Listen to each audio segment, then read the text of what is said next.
you been feeling like you're constantly stressed at work? Have you been unmotivated, cynical about your job, or irritated with your coworkers? Have you had unexplained physical symptoms like headaches or trouble sleeping? I was sick all the time. I was having a cough. I was having a cold, and it wouldn't go away. It's normal to be tired and frustrated sometimes. But if you've answered yes to a lot of those questions, it's possible that you're dealing with burnout. It can also make you feel less motivated, less effective, and more likely to miss work or even quit. Burnout can affect anyone, but research shows it's more likely to affect women.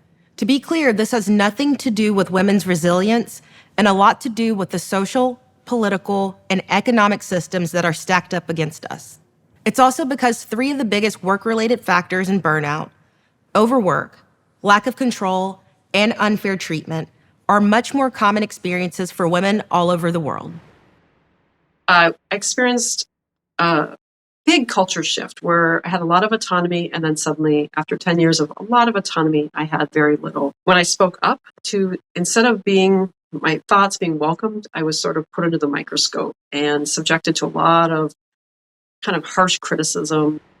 To address burnout on a large scale, we need to work on fixing these systemic factors. But the truth is that if you're burned out right now, you can't wait for structural change.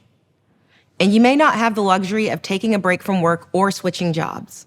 However, there are some steps that can help you cope. One of the most effective things you can do is to make sure you're taking care of your basic physical needs. This might sound obvious, and you may have heard it before, but it really is important. Decades of research shows that when we sleep enough, eat regular meals, get fresh air, and exercise, our brain chemistry actually changes, making us less susceptible to stress and burnout. I was on calls probably 12 hours a day. I wasn't eating lunch and kind of functioning like a zombie, like with Zoom fatigue. So having lunch and going for walks and taking care of my health. Those are all things that really helped me recover from burning out. I really went back to the basics. I deleted all social media apps off of my phone. I started working out every day, something that I love to do. I began a daily meditation practice, and I started talking to other women professionals about my experience at work. In addition, research shows that staying connected to friends and loved ones can go a long way towards reducing burnout.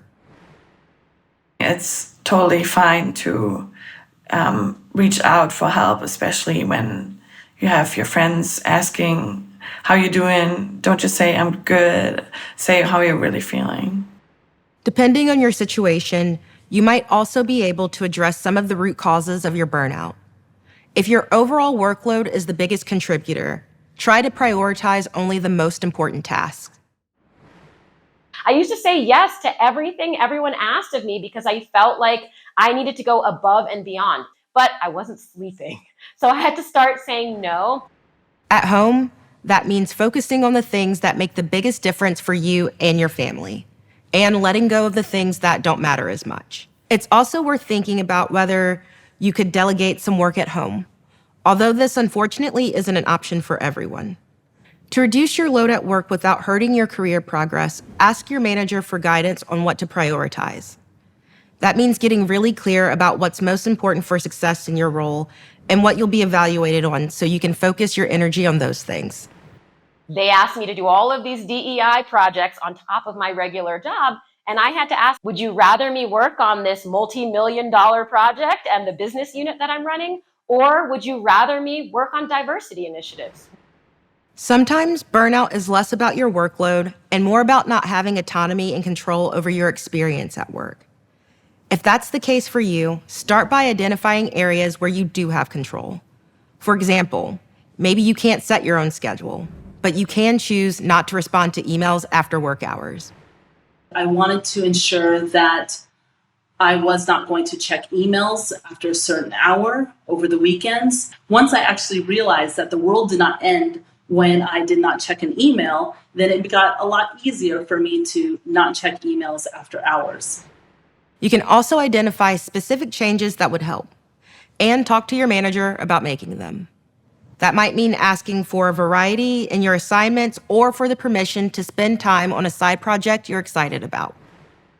I actually decided that the best way to combat being worn out was to give myself more work or to try something new. So I actually applied for a executive leadership program and was accepted into that program. That whole experience, I think, it just re-energized me.